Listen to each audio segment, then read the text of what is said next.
There, let's see if there we go. It's now recording. Okay, it is Tuesday, March 17th, 2015. I'm Pamela Stern. I'm here with Peter Hall and Omar Rashman, and we are interviewing Roland Guasparini and Doug Whicker, who are both residents of New Westminster. So, Doug, I think we're going to start with you. Could you tell us a little bit about how you came to live in New Westminster, a little bit about your history? Okay. Well, I actually came out to BC in '72 and to get a job as in an acoustical consulting firm. And with minor deviations, I worked for that firm for 38 years as a consulting acoustical engineer and partner in the firm. And at one point I was living in Surrey, and I basically just didn't like so many bridges to cross because the firm had their offices in North Vancouver. So I wanted one less bridge to cross, so I found a spot in New Westminster that I liked and moved to New Westminster in 2000, and I've been here ever since. I have to say that prior to moving here, New Westminster for me was simply a place to drive through, to get from one side of it to the other, and I was really very unaware of what was in New Westminster at that point. But since I've come here, I've really grown to enjoy it very much. It's got lots of good features. The transportation is tremendous in all directions. I was, as an acoustical consultant, I worked somewhat on the Expo line. I was the acoustical consultant for the Millennium line, and I was also the acoustical consultant for the Canada line, which has got nothing to do with New Westminster. Mm-hmm. But in any case, as part of that, I started to learn a lot more about New Westminster because I went to all the public hearings and caught spears for the team on every public hearing on noise from the SkyTrain system. Okay. So what does an acoustical consultant for SkyTrain do? Well, our primary objective was to assess how much noise the SkyTrain would make to the community. That's what our primary concern was. We also did some work on SkyTrain stations and controlling the noise from SkyTrain stations going out into the community. And as an example, if you notice the Expo line, all the SkyTrain stations are open. Mm-hmm. If you go to the Millennium line, you'll find all the SkyTrain stations are glazed. Ah. And that's because we wanted to keep the announcements on the platform, not going out to the surrounding community. So the Expo line has that as a problem. The Millennium line is far better. Canada line's even better because they simply dug it underground, so they didn't have to worry about the community too much. Mm-hmm. And so that was one of my jobs. I had thousands of jobs in acoustics over the years. Okay. And when I moved to New Westminster, one of the things I was pretty much out of shape, and so with friends' help, we decided we were going to go in the sun run. And so we had to prepare for it, so we started walking, and we would walk in the mornings before I would go to work. And he was working for himself, so he had a little bit better hours, but nevertheless we would go at 20 after 6 in the morning and walk for an hour. And we had several walking routes. One of them was definitely along the waterfront. And with Pier Park opening, we definitely had one walking route that goes right into Pier Park and goes right through Pier Park and back. And so I'm quite familiar with that area. And we've incorporated the Parkade top level as a walking path to get from where we live on Carnarvon Street, across Columbia, and then onto the Parkade to get over to the waterfront at the Begbie Street end. Okay, so you're coming in at Coming in at 4th Street. Yeah. Okay. And walking across the top and then coming out at Begbie across the tracks. Is the new staircase open yet? I Nope. didn't notice yet. No, I talked to the mayor the other day, and he said he's been told that it's supposed to be open before the end of March, and he's also been told that the elevator will be some months afterwards. My experience has been on any of these dates that you basically take the date and double it, and if it's ready by May or June to get it over, and if the elevator is done by the fall, I'll be quite happy. Okay. So you said you live on Carnarvon. Yes. Do you have a view of the river from your suite? I have a view of the river looking nominally east. Okay. It's actually northeast. So upstream. But I have a view of the river upstream. I can see the SkyTrain Bridge. I can see the Patello Bridge. I can see the Port Mann Bridge, and I watched the old one being demolished and the new one going up, and I can see all that waterway up that direction. Okay. I'm blocked from any view of Mount Baker and then west of that. Okay. So I don't know whether that helps or not, but Okay. yeah. With the And existing structures. Roland's got roughly the same view because he lives about 4 or 5 floors below me in the same corner of the tower. Okay. Okay. So you were talking a little bit about how you walk in the Pier Park and on the Parkade. What do you like about doing that? Well, it's a walking route that's different and varied. We have actually, I have in our walking program, I have 4 different routes. This is one of them. Actually, it's 2 of them. We go to the waterfront 2, and we go up to 6th and 6th for the other 2. And I enjoy it because it's, first of all, it's in the morning especially, it's quite quiet. Even in Pier Park, it's quite quiet because the trucks are far enough away, but definitely on top of the Parkade, it's really quiet, and it's a tremendous view. And there's something, I'm a morning person, there's something really nice about being out there when the sun's starting to come up. And I just enjoy it.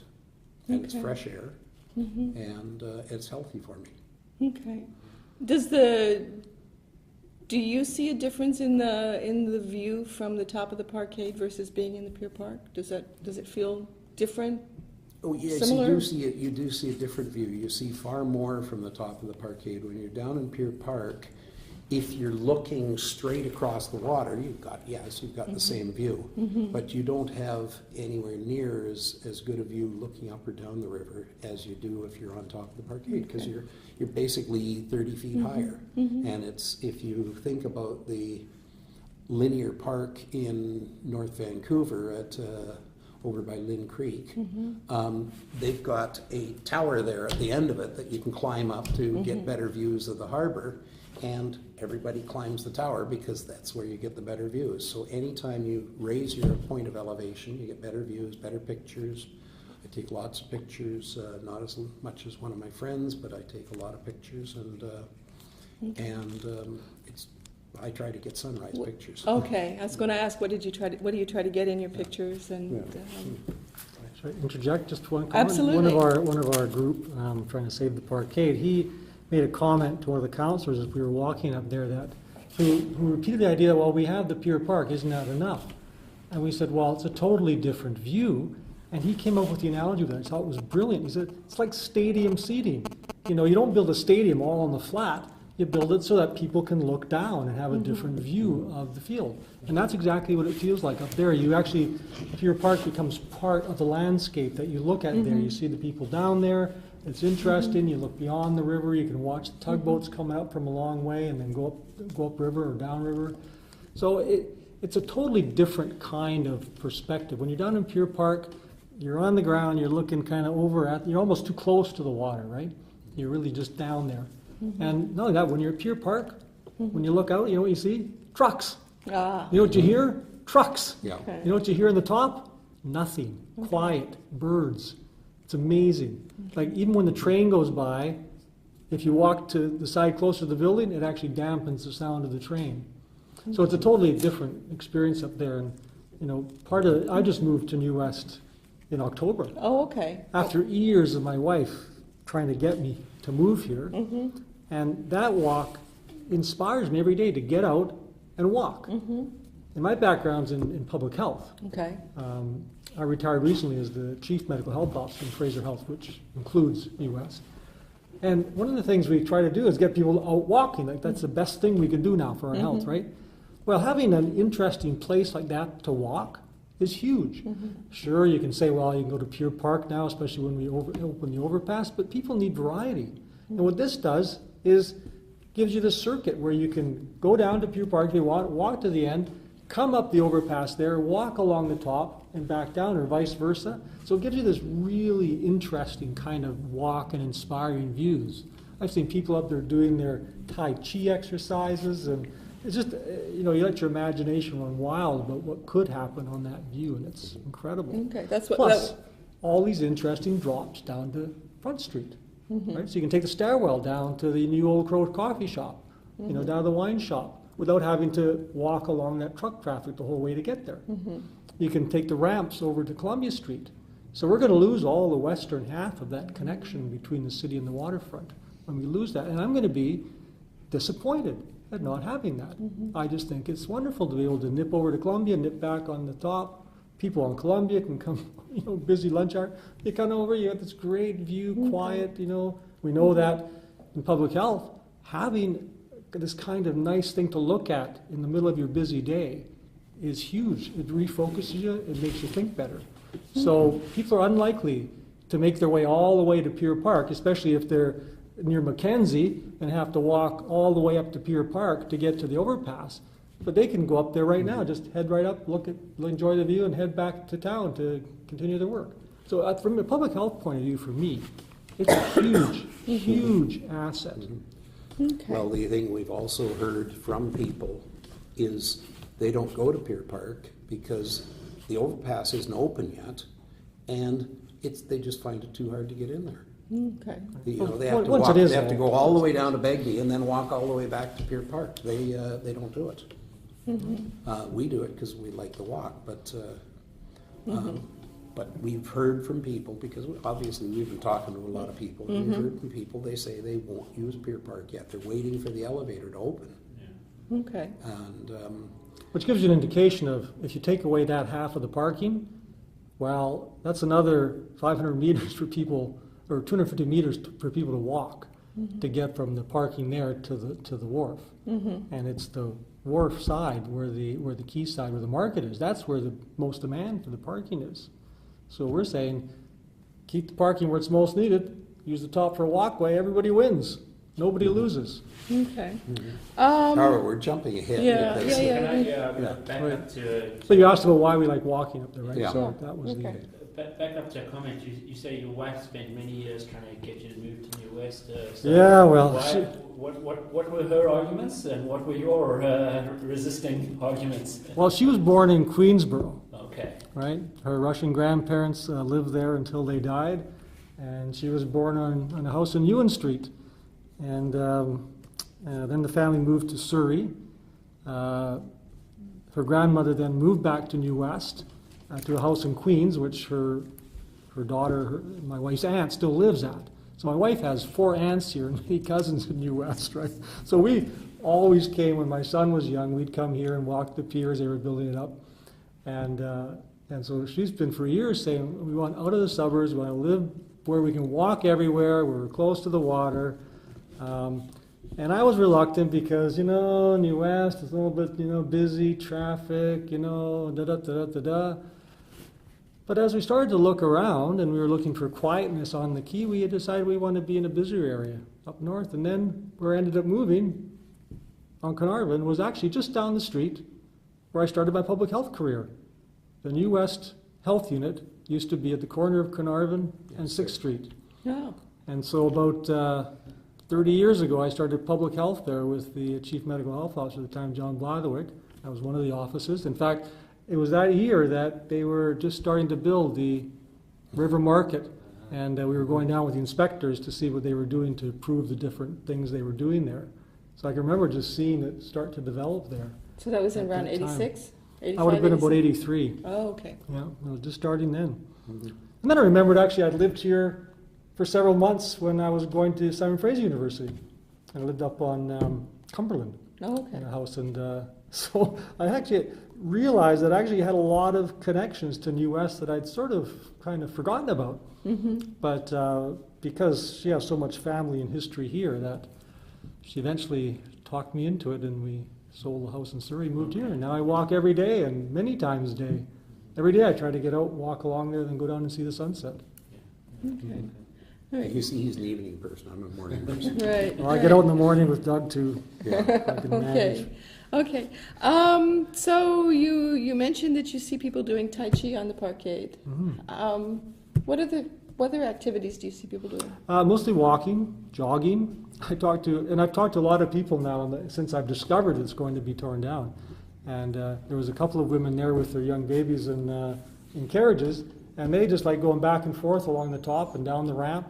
And then when it's raining, they use the covered part of the walkway for exercise. So they live Okay. nearby on Columbia. They use it for that. There's joggers. I've seen joggers going up and down the stairs and then stopping at the top and doing their ab work and exercises. So a lot of walkers are using that. And I suspect once the elevators open, I think we'll have bikers coming up too, and then biking and probably ramping off to Columbia and then down to the quay. So yeah, everyone I talk to up there really see it's almost part of their daily routine. Okay. Do you see kids up there? With their parents, yeah. With their parents, yeah. Okay. Yeah. No Well, and the teenagers kids are escape- excited to go up that stairwell Okay. at Begbie because it's so Oh, cool. oh, yeah. Yeah, they love Yeah. running up there. Okay. No teenagers with skateboards? No. Oh, okay. Not In fact, that's what you notice. You don't see much weird stuff going on. People drive and park up there, and then will come out with a picnic table, or not a picnic table, but a picnic chair, and sit and watch and have a little chat. We've And, been told, I haven't seen it directly, we've been told a lot of people go up there for wedding engagement photographs or whatever, and that's related to the fact that there's all the dress shops along Columbia, and they will try something on or whatever, and then they're up to the Parkade for some pictures, and Yeah, I talked that's, to- that's simply hearsay. I haven't actually No, I talked to a seen it. photographer right on the Begbie overpass, and he was taking pictures of a young couple. Like I think they were just engaged, well, like an you've seen it. engagement picture. So I asked him about, did he know this was coming down? And he was, oh no, he says, I use this all the time for my wedding stuff, right? I was actually trying to think of how to get a hold of all the, and you see people going around taking pictures of the historic Oh, buildings. lots right of there, too. pictures, lots of pictures being Yeah. taken. Okay. I thought they'd be taking pictures of the view, but actually they come up there to get it, because you get a good line shot of the top of the buildings where all the architectural detail is, so. Okay. So how did you discover that the Parkade was slated to be taken down?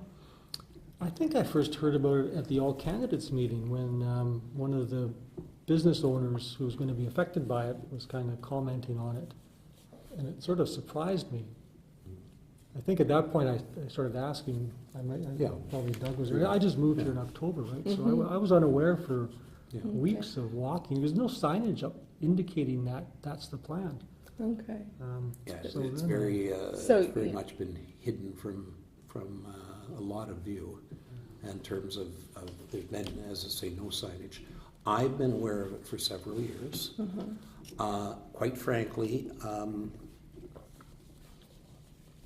I am quite happy to join this group to save it because I feel that it should be saved. But my primary goal, or my primary aim, was to point out to the city the folly of taking it down. As an acoustical consultant, I can tell the city that they are going to create a disaster. And they don't seem to appreciate that. They have been putting out all kinds of, in my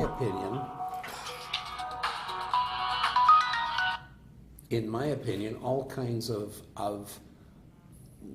half-truths and some cases outright misleading information about the taking down the Parkade, and I'm specifically talking about their urban muse, which is a disaster in the making. They want to spend just on that alone, they want to spend $2 million out of my pocket as a taxpayer to build something that is going to be a disaster and a total waste of money. Okay. Why do you think it'll be a disaster? Okay, because there are 150 semi-trailers an hour going down that street, and that is not going to change. Okay. That's not going to change for 30 or 40 years. And you cannot create an urban muse with people sitting out there and drinking coffee and nice little pictures of mothers in the baby carriage, and they show on their pictures one car. They don't show any rail tracks. They don't show the tracks at all. They show one car on the road, and they show this wonderful thing with nice trees and everything. If you looked at the trees, just as a simple point, the trees couldn't possibly go there. It would be like 12th Avenue in Vancouver, where the trees are right up tight and they've had to cut the trees back because the trucks run into them. Mm-hmm. This would be exactly the same thing there. So their sketch is a total misrepresentation, and they have convinced the people of New Westminster that this is a, quote, beautiful alternative to get rid of the ugly Parkade. Okay. And it's just false. And quite frankly, I didn't have enough public concern at the time to go to some of their open houses. But when they would come, anytime they made a presentation that I was at, I always made a point, and you can talk to some of the city staff, I always made a point of saying, you are creating a disaster acoustically. And they said, they kind of listened to me, and they kind of thought about it a minute, and then it just was out of their head, and they're on to their own plans. And they totally ignore the acoustics. They have some false, as a matter of fact, I'm not going to go into this, but I got some correspondence today from Mark Allison basically stating the party line, and it is totally bogus. They're talking about low-level noise barriers to try to make this muse work. Well, I know acoustically with trucks, that barrier has to be 5 to 6 feet high to have any effect at all. So any thoughts that they're going to build something 24 or 36 inches high to, quote, retain their view, start with, all the view is going to be this, looking at this line of semi-trailers. They don't have a view of the river from there, any significant view of the river, not with all the trains and the semi-trailers and the trucks. Mm-hmm. And you can't do anything about it. If you walk on Columbia Street now, mm-hmm. or not Columbia, sorry, if you walk on Front Street now, in front of those shops, mm-hmm. and you listen to the traffic, that is exactly the same noise you're going to get when it's torn down.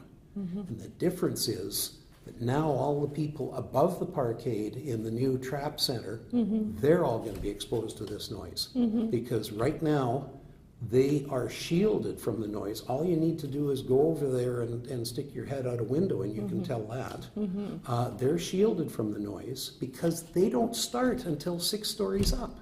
Mm. You know, the residents, the bottom 5 floors are all parking.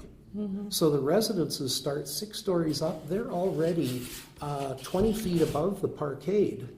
And then we get this nonsense from councillors and from city staff saying, oh, well, we're going to get rid of the ugly Parkade so they can look down on a much more beautiful scene. They see the river perfectly. They can see right over the Parkade. They see the river beautifully. So that's not going to improve.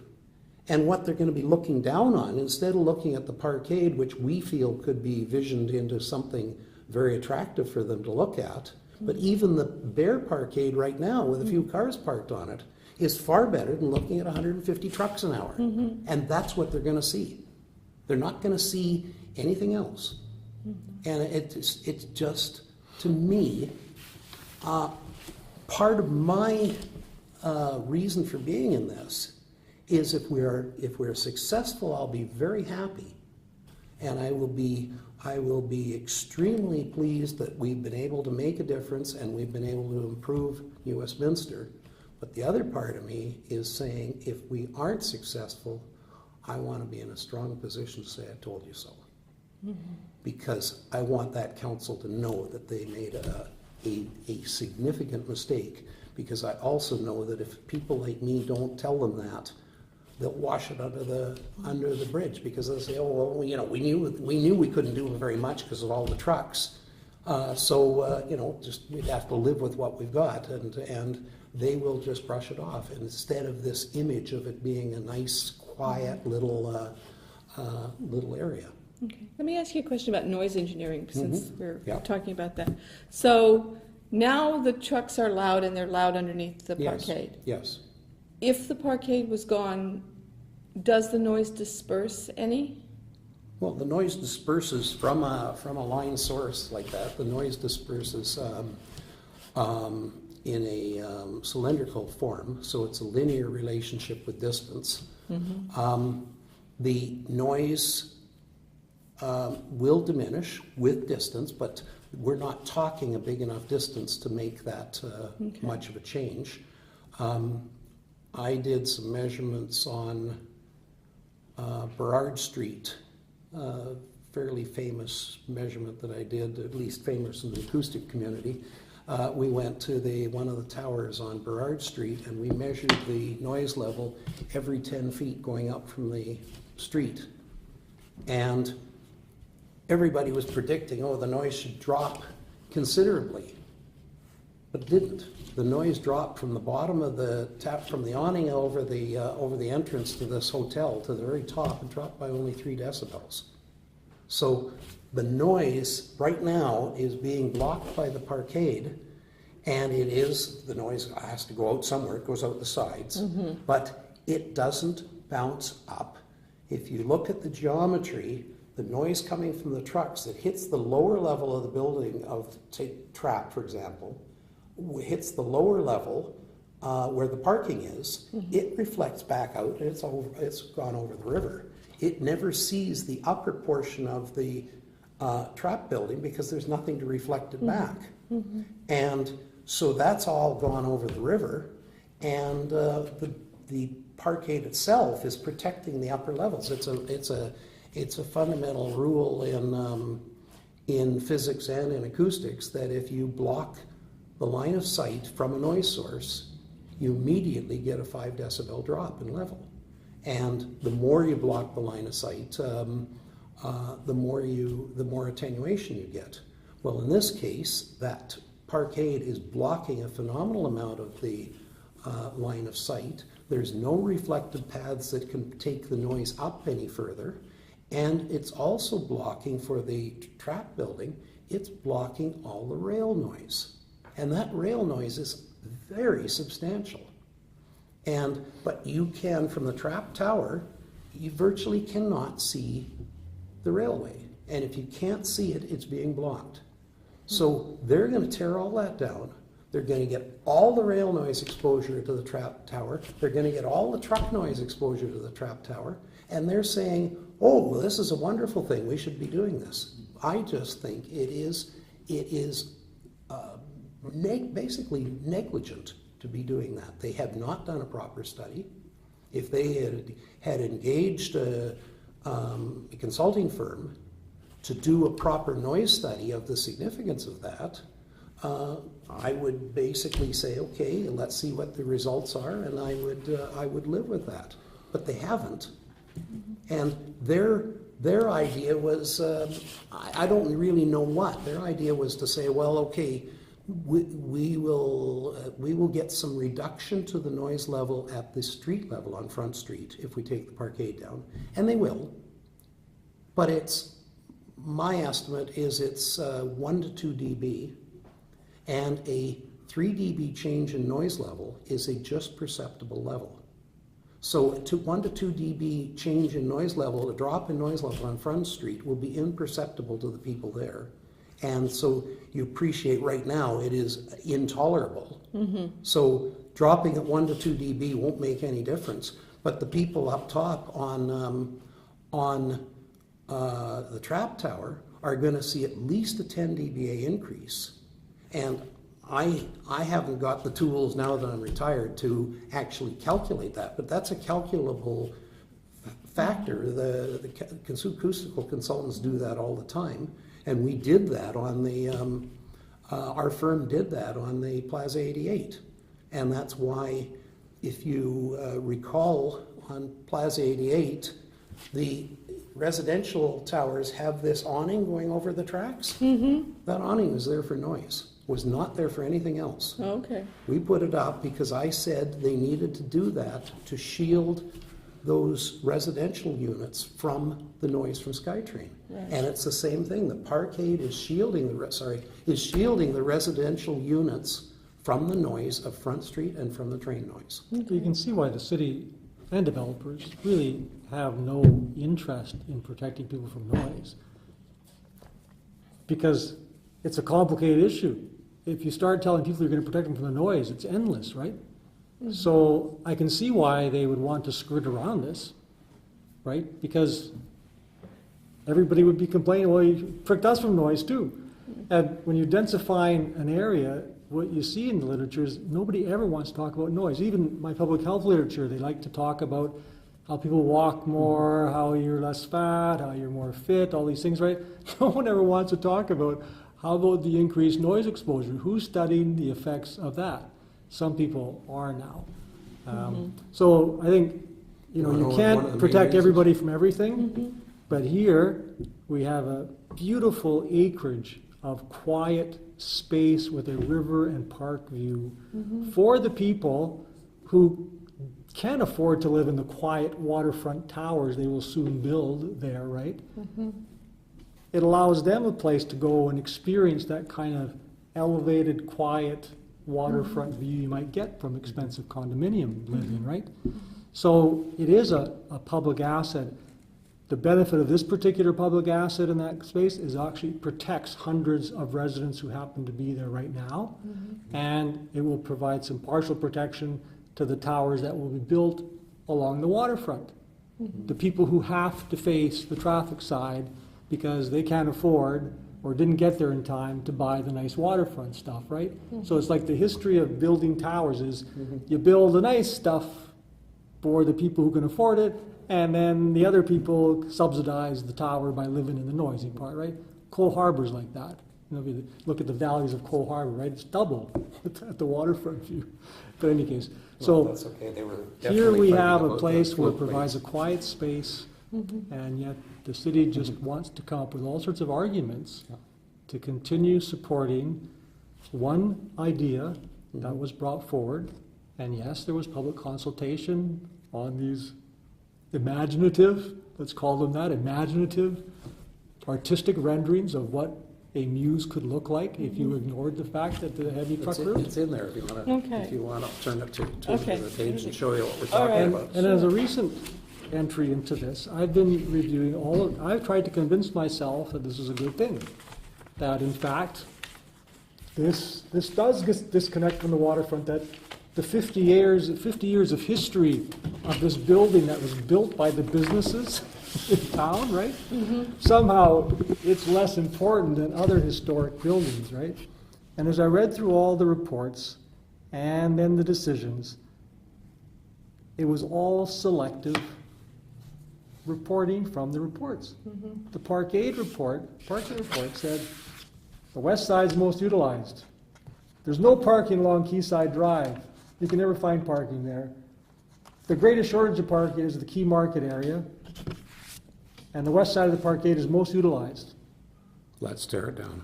So the decision is, let's tear down the west side. We'll make little pockets. We'll try to make pockets of parking. We'll spend $2 million to increase from parallel parking on Front Street to back-in angle driving, which will partly compensate for some of that, and then make people all cram in to the east side. And the only exit will be right where you're putting the elevator for the physically disadvantaged to get to the Pier Park. like someone reading that would say, well, why did you conclude that from your parking study? All you're doing is you're misreading, misinterpreting, misquoting the parking study. All you're reading is the Parkade is 40% utilized. Therefore, we can do whatever we want. No, you can't. That's the part that's most needed. You know, that's the most convenient. And every business we've talked to along Front Street and Columbia all want to keep the parking.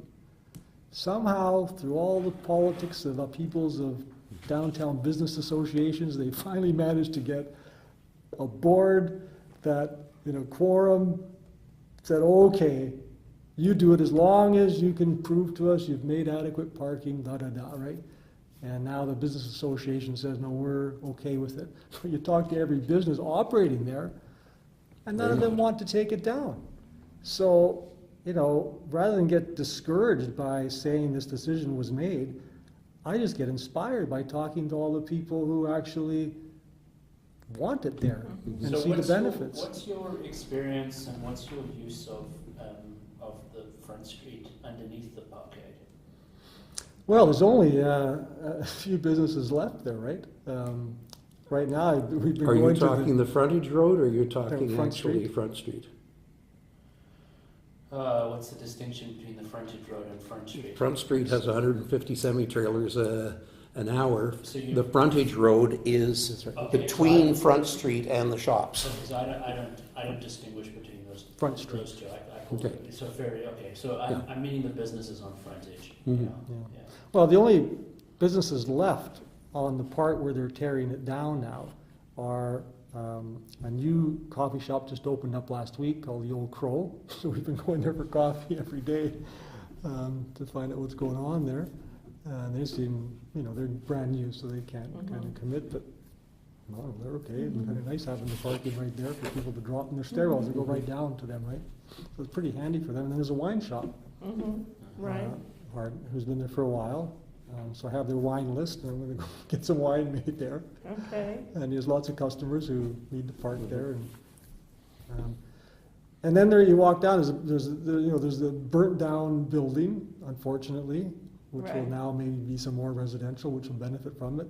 And then there's a kind of a antique, secondhand, kind of used place. All sorts of interesting stuff in it that I wander around and looking for things.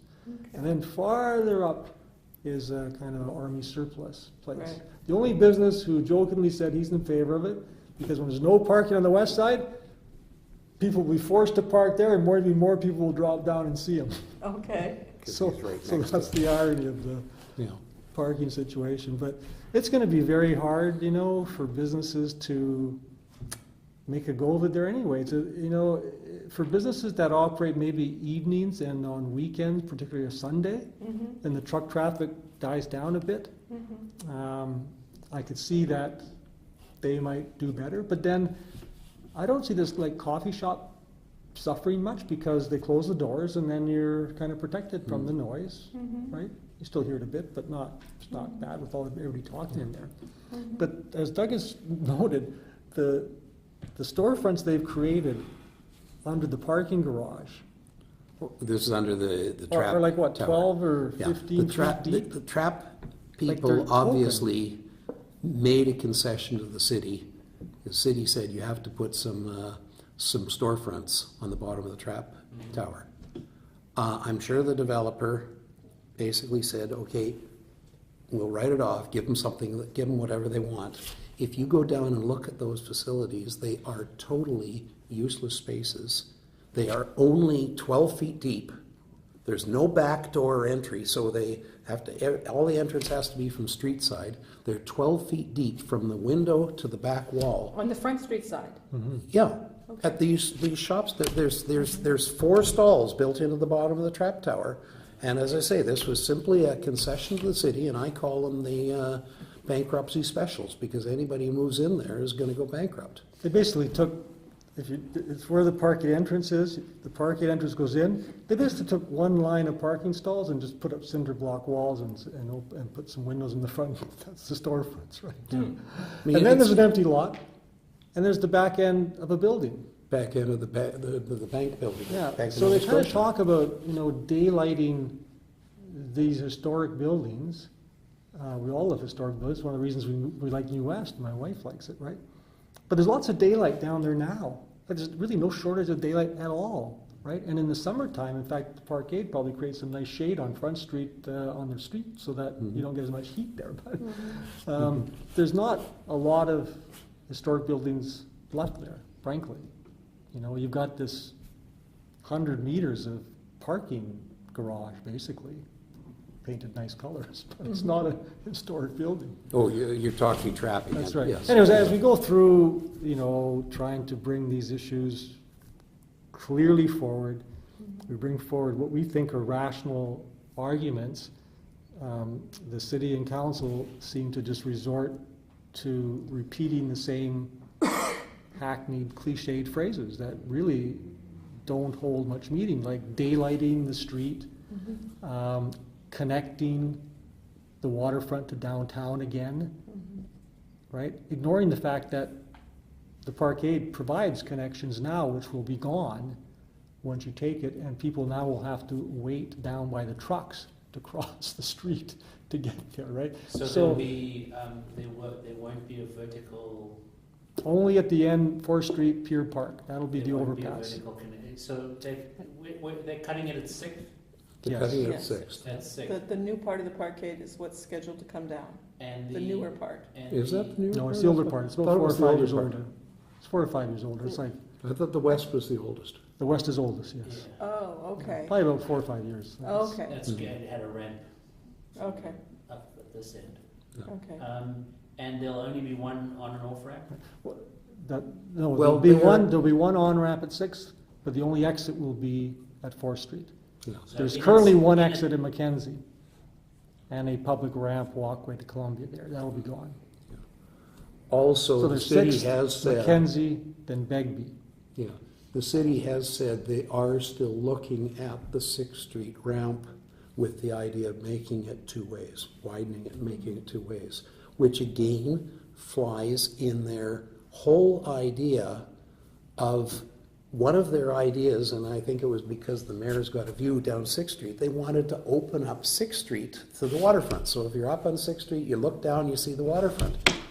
That won't be, because they're keeping that ramp, which is on the west side of 6th Street, so it has to cut across, so they're gonna keep the bottom level of the Parkade in order to tie in to provide another access. Otherwise, 4th Street would be the only access for entry and exit.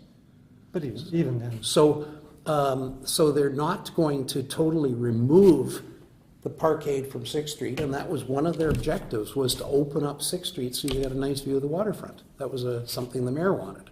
Okay. the thing is, And- once you're 10 once you're up past the police station, like, you don't have to walk very far up 6th Street, and you've got a full view of the river, right? It's only right when you're right down in Columbia, you have to kind of look through the Parkade to see the river light. But then you can walk right up the ramp to the river. Okay. But So what's your sense of why why they want to take it they down? want to take it Well, what the down? mayor said, really, he said, we're unlikely to see Larco development go ahead without the Parkade down. Ah, okay. So, here's a council that just negotiated with Larco to change from 5 towers down to 3 towers, to go from a 3-level Parkade above ground to 1 level below ground. And you want me to believe that a council so successful to negotiating with the developer can't say to the developer, this Parkade provides some benefits to the city, we're going to keep it. And you think and we're going to beautify it a bit. What developer, given that kind of waterfront property to develop, would not say, okay? No, they're going to say, oh, sorry, we can't develop. We can't make money on this development if you have that Parkade there. It just doesn't, it doesn't pass the smell test, right?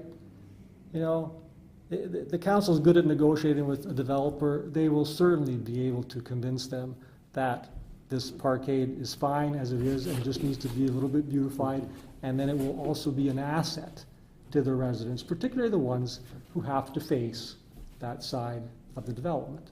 And we've had some initial discussions with Larco about that, and they're quite intrigued by the idea. Oh, I mean, but just think about it. like, what a property they have to develop. If they can afford to develop on there and put that underground, that parking, this Parkade is inconsequential to them.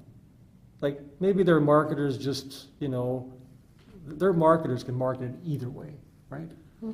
Well, plus if we were to convince the city and the public that this elevated parkway was a good idea, LARCA would eat it up. They would be able to tell their people living in their tower, you're not looking down on a parkade, you're looking down on a park. And just the same as TRAP could do that. And LARCO has the perfect opportunity with their design to incorporate an elevated walkway right into their project, similar to what Boza's talking with the elevated walkway from McGuinness going through their project and down to the water. LARCO could do the same thing. They could extend the walkway. They don't have to extend it far, about 10 feet, because that's how close they're going. I don't know whether you've looked or not. Their project, according to the city's drawings, now we have to realize the city's drawings are suspect, but according to the city's drawings, their projects are going 15 feet from the railway tracks. Now, how can you build a 42-story tower 15 feet from the railway tracks? It's just, or 45 stories, sorry, I read the... So there's issues with the development to begin with. There's challenges for them to build anyways, if it's gonna go, maybe they won't even go ahead. But the point is, why would you say you're doing this and you couldn't convince the developer to go ahead without it? If they're gonna go ahead, if you can go ahead, this is like saying you're not gonna buy the house because you don't like the garden shed. Like, it's ridiculous, and it's almost embarrassing as a citizen of US now to hear my mayor saying things like that. It just lacks credibility. So one argument is that one possibility is that this is about what LARCO wanted, but LARCO could be shifted. Do you think there are other reasons why? Can you think of? I mean, well, there are arguments that I've heard, but Well, there's many spurious arguments we've heard, and we wonder how this gets perpetuated, right? One of them is that, well, first of all, there's the ugly factor, right? And that can easily be, and very cost-effectively be fixed, right? Lots of examples around the world of parkades that are beautiful, and an elevated walkway is easy to do. So that's one of the spurious things. It's just sort of the ugly factor, right? Second thing is we've heard, oh, well, it's falling apart, it's unsounded, it's going to fall down, there's holes in it, you can see right through the bottom. We heard that from a city staffer. Oh, yeah, it's got holes in it, you can see right through the decks. No. We walked around that with our structural engineer over and over, and we walked around the council showing them, like, this is a solid structure. Their own engineering report talks about, you don't have to do anything for 15 years. This was from 2008. And the only reason... Minor maintenance. The only reason they didn't say beyond 15 years is because that was the scope of their study. Right. Their study said, tell us what we would have to do in the parkade in the next 15 years. And so they said, for 15 years, you don't have to do anything. But they weren't commissioned to look beyond that. The engineer we have working is one of the people on our team. He is a structural engineer. He's a professional engineer registered basically all across Canada. He is registered in 6 states in the United States. He is a certified Washington State bridge inspector. And he's looked at this, and he's given presentations to council, and he says the structure is sound and it's good for many years. All you have to do is do some maintenance on the things that have been attached to it, like lights and railings and things like that. He says that structure is basically as sound as it was when it was built. And so any comment about them saying, oh, it's old and decrepit, I can tell you, as I looked at it, there is one spot, I don't know whether you're aware, but that deck is only a couple inches thick. And there is one spot where they embedded a light fixture. And that light fixture is 1.5 inch box or so, And so there was only a half an inch of concrete on top. So in that one little spot, because they took the light fixture out, in that one little spot, they got a little break there. So they patched that up. That's their spot where they can see down to the decks below, and they're saying, oh, that means it's all ready to fall apart. It's kind of It's a light fixture. Kind of the typical thing. If you want to create an enemy, you just start making statements that are disparaging and, you know, like ugly and falling down, and then people just get the feeling that, oh, well, that makes sense then. So, you know, especially younger people that I talk to, because they don't understand old buildings, right? If you're old, you must be falling down, right? And so it's easy to start just repeating that over and over. But what the reason for it originally becoming the Muse is beyond me, because if you look at the official community plan that exists, and you look at what they want to do with that, what they wanted to do was encapsulate Front Street in concrete. They wanted to put a tunnel up to hide the truck traffic, right? And then be able to have walkways over it to the waterfront. Which was my So that was idea, by the way. their vision before of Front Street and all the historic buildings and all of that. That was that was actually the official community plan I read. I thought, oh, well, that'll be a long time before they do that. But anyways, Yeah. so Well, you gotta realize. now they started a new community project. So in the interim, they did some more waterfront planning, and this Muse idea came out. And it's Do you know where that came from? I don't actually know What, the where Muse, that or- came from, like where the gem of that came from, and how they allowed those artist conceptions to become this vision. Those artist so unrealistic. misconceptions. Yeah. So it's a good question, and I'm gonna go try to Yeah. find that out too.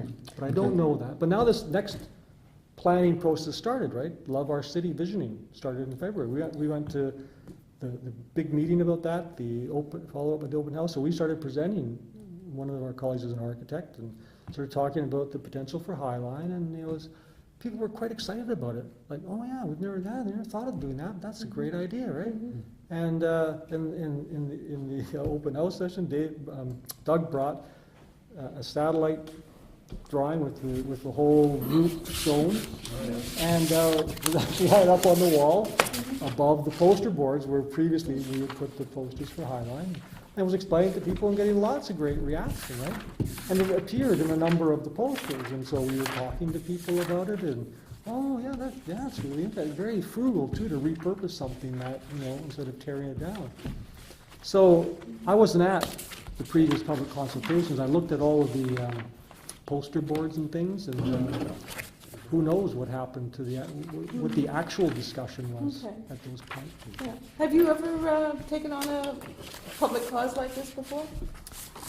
Well, that's probably why I don't get this. All public health causes are like this. This is- right from the smoking bylaw, right? When they said, when they This is started in the the early graphic we 80s. put up. Sorry. Keep going, Roland. Yeah. So right You from the go ahead, early I'll 80s wait. where they said, oh, you can't stop. How can I tell people not to smoke in my house? I remember my sister saying, Roland, you're crazy. What? You can't. How can I get people not? Yeah, one step at a time when we thought, no, there's no way. You can't get rid of restaurants. You can't get rid of bars. 30 years later, when the U.S. finally banned smoking at the Paddle Wheeler pub outside, so now I can go sit down and enjoy their specials out there, right? That took 30 years. But more to the point with this project is when we now have the best drinking water in the world, probably, right? At the time it was built, it was the largest ultraviolet disinfection plant in the world. In North Shore. Okay. All right? We had been talking, I was a medical health officer at the time, and anyways, I won't get into all that detail, but the point is we met a lot with the Greater Vancouver Regional District around water quality, and they'd already made plans up to put in an $80 million ozonation plant at Capilano, to kill all the parasites in it. And they were already going to technical drawings, and we said, well, but this is not, like, the standards are going to increase. I mean, if you spend all this money now, we're going to be coming back asking you to change again, and you really, like, this doesn't make, oh, well, that's good enough, No. Anyways, just long story short, over time, they decided that, yeah, maybe we better shuttle that plan a bit, do a bit more public consultation, because the alternatives are going to cost more. Well, they went to public meetings, and I was going there too, thinking I was going to be a spear catcher.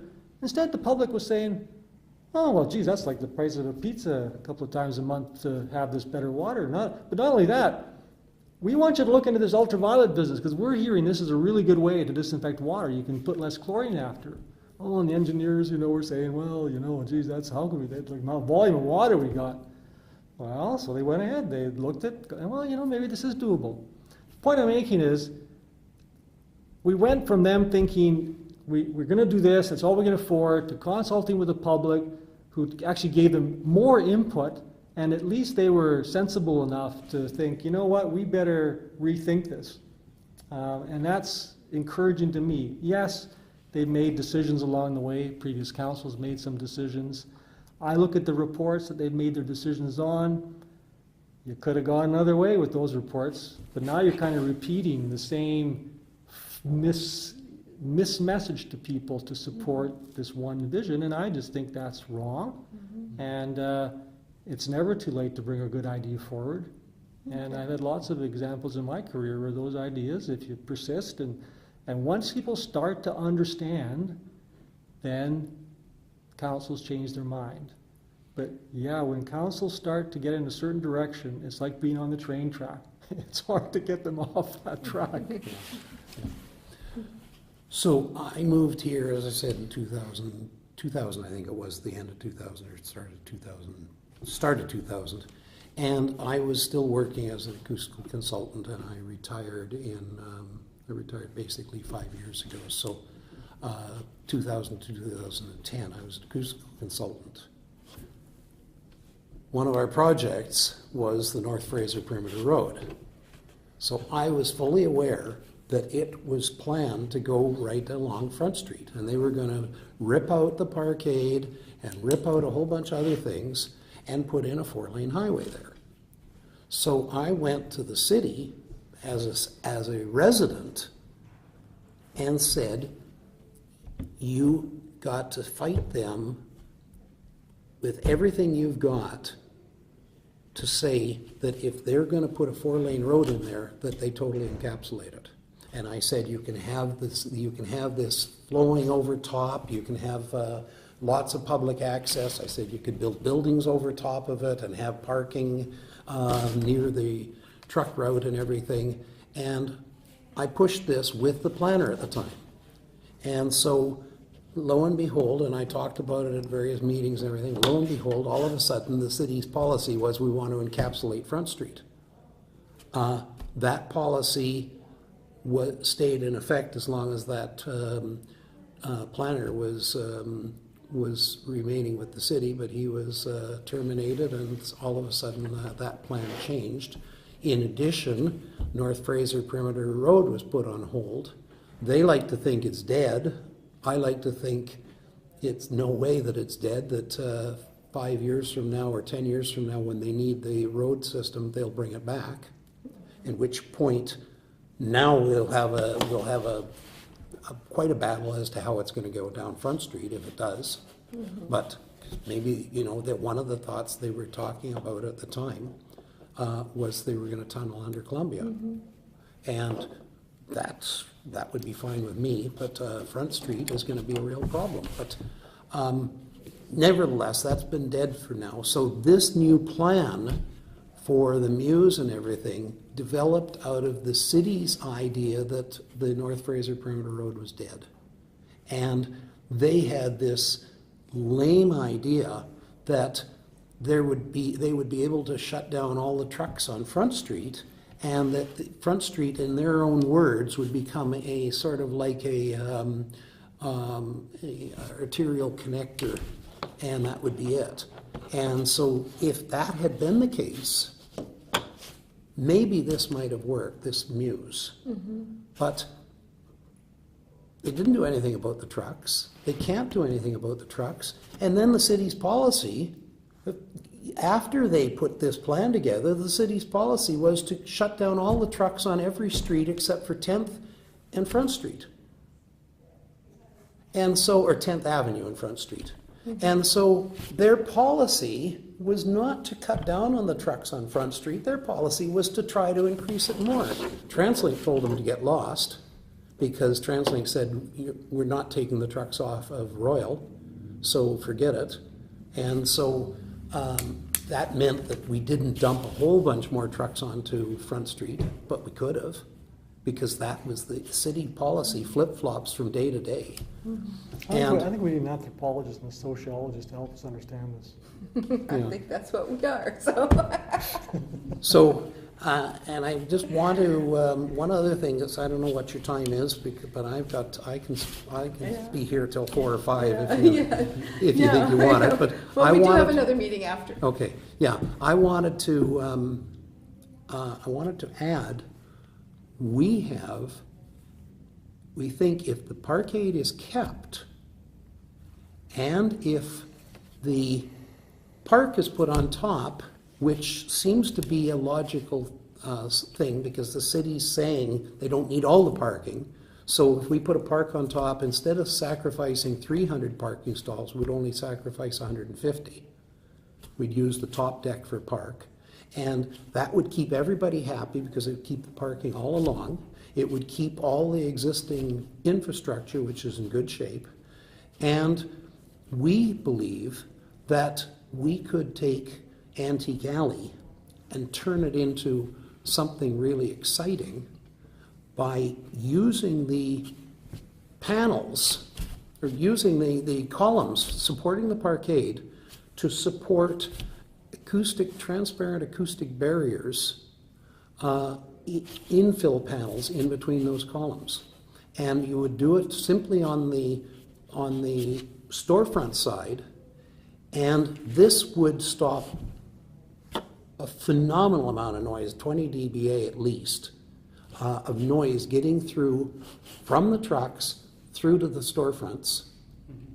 It would give the view, because we would have at least a 10-foot high acrylic panel, and acrylic panels are being used. If you want to check out on the Sea to Sky Highway, there was a whole bunch of them put in, and also right now, the most recent one is over on just above Pioneer Grain Terminal in North Van. They put 3.2 kilometers of noise barriers, which have a concrete base and then an acrylic element on it.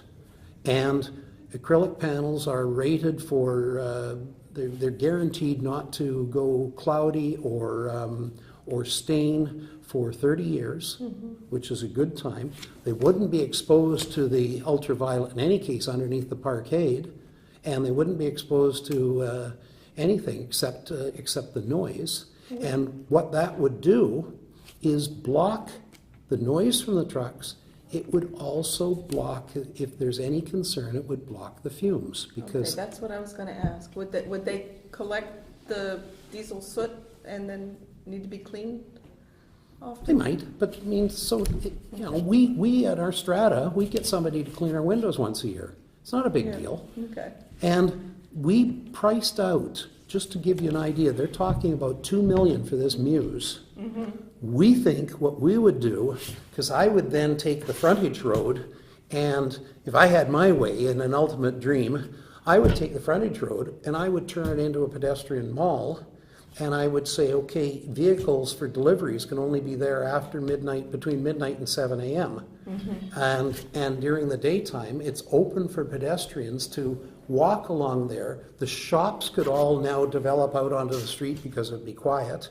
And the Parkade itself provides a substantial rain barrier, and it would be not very much to continue that over to the buildings and turn it into a big giant atrium, which could be really exciting from a viewpoint, and it would turn Antique Alley into something similar to Gastown in its heyday. It's all sorts of possibilities that exist when look, it's there. Let me finish, because this is the other important thing. Their Muse, they budgeted $2 million. I've priced out these noise barriers, which would be all you'd have to do to start with. I priced out these noise barriers, and they can take the barrier from Begbie to Mackenzie for about $300,000. And that's a lot of savings, a lot of savings. And then the final analysis, what we are also trying to do is save the taxpayers money. They're budgeting 11 point, at the present time, and it goes up every time we hear it, it goes up more, because the city is not very good at budgeting. That elevator was supposed to cost about $2 million, and I think it's up to about $5 million right now. But they're budgeting $11.2 million as of March 2nd or 3rd, I think, on a report we saw. $11.2 million to renovate the east side, tear down the west side, build this muse. And they've now put in their budget, they're saying, okay, well, we're only going to put in $50,000 for planning the muse. We're not going to spend the $2 million because we don't want this to go over $10 million. So what it means is they're going to tear it down with no money to fix it up. So it's going to be a real disaster. But in any case, we believe that we could renovate the entire Parkade for about, most likely half their budget, about $6 million, because a good part of their money for renovating the east side is to fix the damage from tearing down the west side. They have to build that ramp, as we were talking about, the 6th Street ramp. They're going to spend, they don't put a ramp in like that for two sets of vehicles for peanuts. That'll be easily $1 million, $1.5 million to do that. And then they've got to move the administrator's office there because they're tearing down a portion of the East Parkade in order to clear 6th Street. So if you take those things, they wouldn't be needed. We dropped their renovation budget for the east side, which was at $5.2 million. We most likely drop it down to about $4 million. Now, the west side is 40% in terms of area compared to the east side being 60%, obviously. And so if they're spending $4.2 million or $4 million, say, on the east side, they can renovate the west side for $2.5 million. So now you're up to $6.5 million. You throw in $500,000 to put a few park benches up on top. You throw in $300,000 to put in the noise barrier, and you're running about maybe $7 million instead of 11. So our plan saves the taxpayers money, and there's no reason to tear that thing down. Even Larco will benefit. Their Towers 2 and Towers 3 will benefit acoustically from leaving the Parkade up. And also, if you look at their pictures, I didn't bring it with me, but if you look at their artist renditions, a 45-story building, you get people coming out of their balconies and looking out. They're not, first of all, Parkade's way far away because they're looking down quite a distance. They're looking out to the horizon. And if they do look down at the Parkade, they see the top. They don't see the sides. They see the top. These buildings are so close to the Parkade that it's really only about the bottom 2 or 3 floors are actually going to see the side any close up. All the rest are going to be looking down at the top. So if we fix up the top, they're going to be happy. We put a ramp in for them so that their people can walk across to this thing. That's going to make them happier still. It'll provide a nice connection right to the waterfront for people on the Parkade as part of this extension of Pier Park. We just feel that this is a option that really shouldn't be rejected by a stubborn council. This is an option that really needs to be thought about because they have no need to tear down the Parkade. That's the other thing. That's the nice thing. Their decision to tear it down is totally arbitrary. They want to tear it down primarily because they've told Larco, and we've had this confirmed from Larco as well, they've told Larco that they will tear it down, and Larco has basically made this a condition of building. Oh, I see. Now, Larco has been sitting on that property for over 30 years, so the thoughts that Larco is going to build within the next 6 months is pretty remote. And even if they did, it's going to, a 42-story tower or 45-story tower is going to take 2 or 3 or 4 years. They have no need to tear the Parkade down before that's finished. So what's the rush to tear it down? The rush to tear it down is because people like us are starting to make them squirm. And they know that once the wrecking ball's there, they shut us up. So that's the rush to tear it down. There's no other rush. Well, they may have some rush because once the trap tower residents have been living there for a while and begin to appreciate the benefits they get from it, can you imagine when they start tearing it down and they say, wait a minute, we have to now listen to all these trucks, they'll be up in arms. So that's the only reason I could see there's some rush to get it done, but certainly there's no urgency from any engineering point of view. In fact, the mayor said to us it's not urgent. He agrees it's not urgent. What about the air quality argument? Oh, tell them about air quality. Here's the expert on air quality. The particulate gets trapped underneath there. That's an argument I've heard people make. Well, the biggest issue is that the closer you are to traffic, the more air quality deteriorates. You can't get away from that. So taking away the Parkade isn't going to really change that fact that Front Street is close to a busy truck route, and we know that air quality is going to be worse with a busy truck route. So how much worse with the Parkade versus the Parkade not there? We can't tell you with the information they provided that Metro did, right? But the real issue is that it doesn't matter because you're not going to solve the air quality problem by removing the Parkade. You have to get rid of the trucks to solve the air quality problem. Now the problem is with the study they did, that Metro did, is they put the monitoring for that part of Front Street, they basically stuck it a few meters away from where the diesel exhausts stacks actually spew right out. I don't know if you see how they're shaped, but they come up and over, so they spew out the side. Well, I think they put it there because there's that the attendant shed is there, so they could put their equipment in there and kind of keep it safe, and then hang it down just over the lip. So, what would you expect in terms of air quality? You're basically measuring the emissions directly from the trucks before there's been any real dispersion. Like, I don't care if the Parkade was there and this was on a telephone pole in that position. You'd have terrible air quality because those studies have been done, and the air quality when you're that close to the trucks, especially at the height they're measuring it, which is right where the stacks are discharging, is going to be worse. Now, it would have been helpful had they put some monitoring at the sidewalk level, where people are actually going to be. That would give you a little bit better knowledge of what the air quality would be. As it is, the report said you need to do further modeling to actually understand what's going on here, right?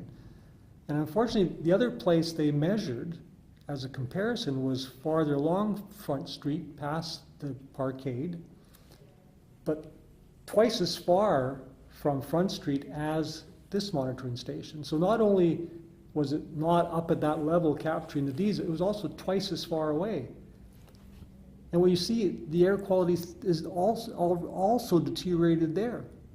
Yes, it's worse when you measure it right at the exhausts, but it's still not terrific even that far away, right? Because we know it's up to 200 meters from truck routes that the air quality is deteriorated.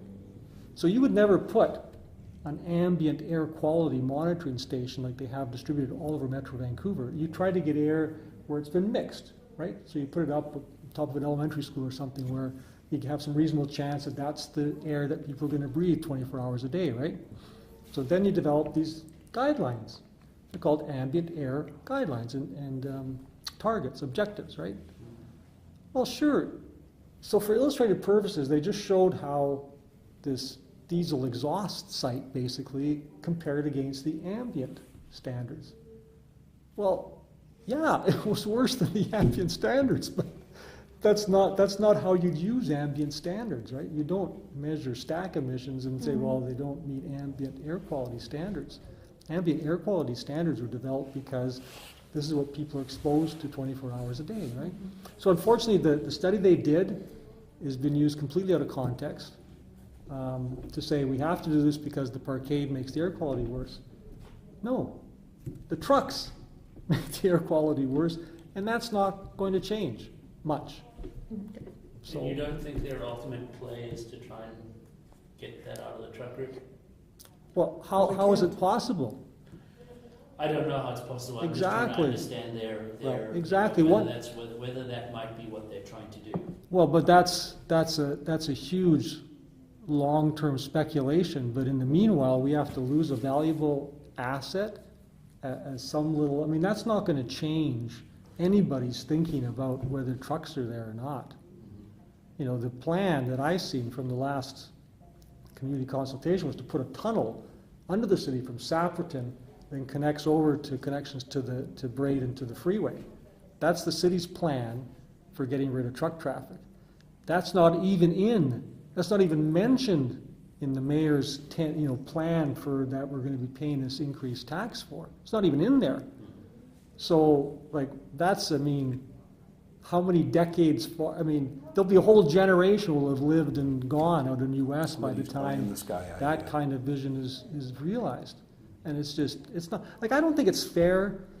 Like, this Parkade was built by the businesses because it used to be a really busy place and people would come from all over to shop along Columbia Street, right? Like, it's part of the history of New Westminster. It kind of says, New Westminster was a regional shopping center at one time, right? Mm-hmm. That's what it says to me. Mm-hmm. And when the kind of comments we get from people who've been here some time, like one said, oh yeah, I can remember coming there when it was first built and we'd walk up there and, you know, enjoy the view. And he said, I still come there and park my car because it's too far for him to walk to, but he still drives his car up there and mm-hmm. parks and watch the changing of the seasons, right? Mm-hmm. So, and you talk to some young people and this is like, oh, it's ugly, tear it down. Like, just ugly, tear it down. That's it, right? Just ugly, tear it down. Mm-hmm.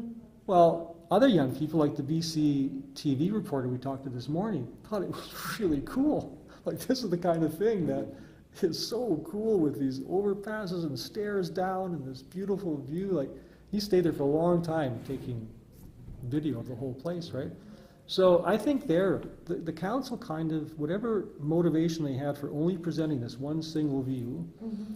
now that they've made a certain number of decisions along that path, like you see a lot of time, you know, mistakes were made, but not by me, mm-hmm. right? They start to create whatever arguments they can justify. And I'm sure they fully believe this in their own minds, right? But they're a little bit closed to new ideas, right? It's just human nature. And we're trying to give them, in a sense, an honorable way to change their decision. To say, we've given you enough new ideas and facts, we've shown you the process has had limited options to explore, we'll write the script for you. It's an easy one to write. And you're going to look much better creating this, keeping this historic structure, repurposing it like many other cities have done into an attractive tourist attraction that's a public asset. It's an asset for your densification. And you've been given new information now, new potential treatments. Sit back for a minute, get more public input. I mean, I'm in the medical field, right? If I'd said, okay, this is the diagnosis and treatment and surgery schedule for that date, and then I get more information, some new treatment comes available, I need to pause, take that into, I don't say, sorry, the surgery's scheduled, I made my decision. That's just wrong, right? I mean, some people probably do that, right? And that's why there's malpractice and why my own profession is scandalized many times. But again, council in the end really has only one job, to act in the public interest. And we know that's often subverted for many reasons. And we always hear stories about different things, but in the end, as long as they've acted in the public interest, they're okay.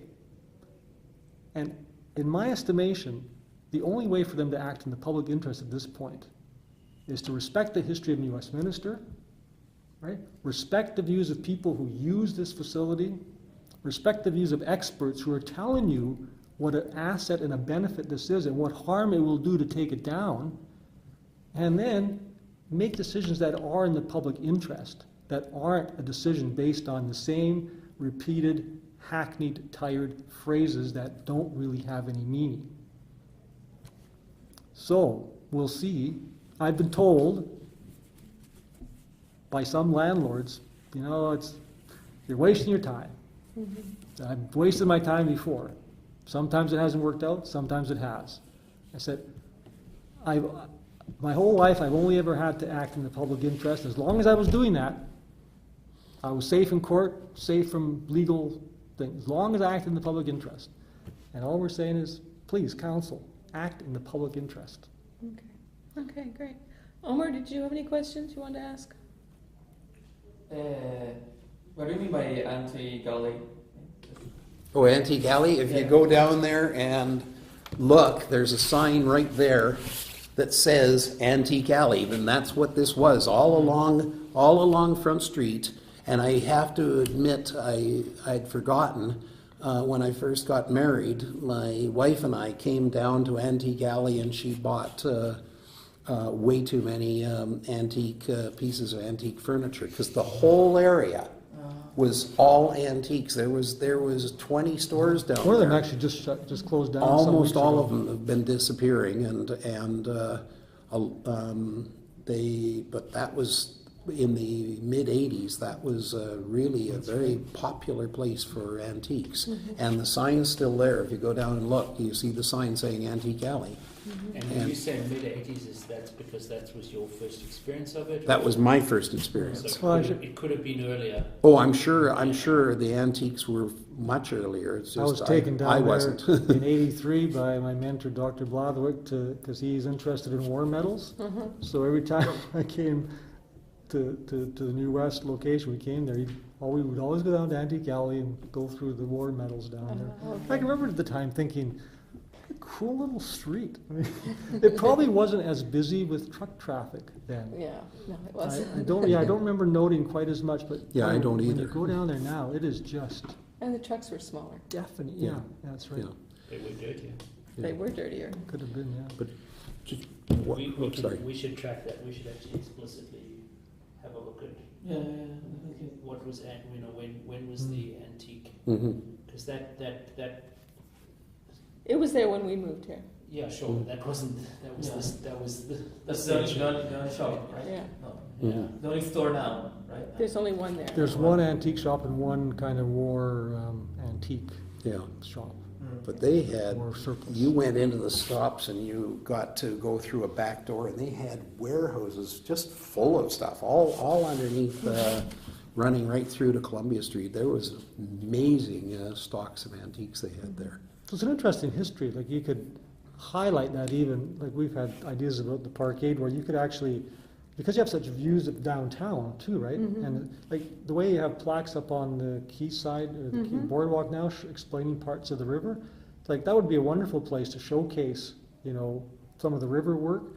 And then you look to the other side and have plaques that show this building this is the history of it, Antique Alley, this is the history of it. You can see, here's the old courthouse buildings up there, you can see on Columbia, and you can point out the different historic areas from up there, right? So it's another reason as people are walking and meandering, and they might want to take a little walk up Columbia and have a closer look, right? And maybe stop at a shop.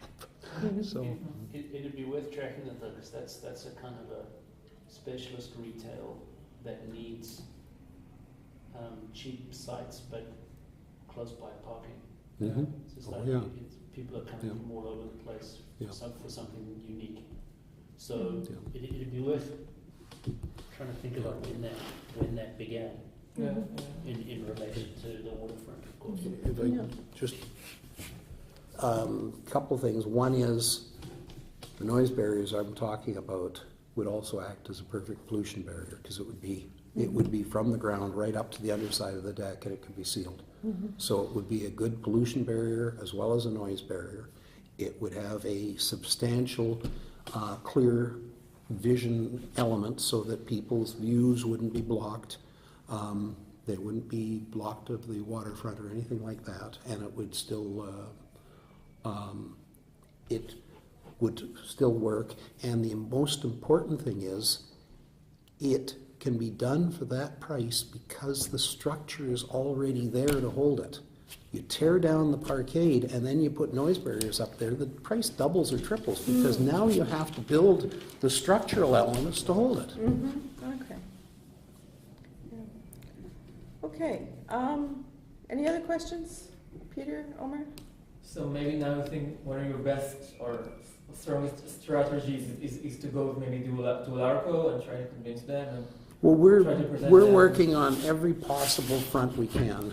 We're going to tomorrow night to the Downtown Residents Association. which I'm a member of, and which is our association, and we're going to do a presentation there. We've got enough publicity out on this now that we actually think a reporter or two might show up. And plus, there's going to be 2 city councillors there because they're giving talks on other topics. So we're going to give this presentation to the Downtown Residents Association. We've organized a rally for, we've organized a rally for this coming Saturday at 12 noon on the Parkade, and we're trying to get support from people in New Westminster to come out to this, to show some support and some backing for our deal. We're also asking these people to come to next Monday's council meeting, and we will be making another presentation to the council. And this time, as you may be following the last couple of days, there's quite a bit of news going on right about now about the Parkade. There was quite a good article in the province. There's going to be a good article in the Sun. There was stuff on CKNW, and City TV was here to talk to us this morning, and they're presumably this evening they're going to have something on it. So Tomorrow morning. Yeah. tomorrow morning, that's when it's going to be. So we are doing our best to publicize this as an issue and seek support for what we consider to be a better idea.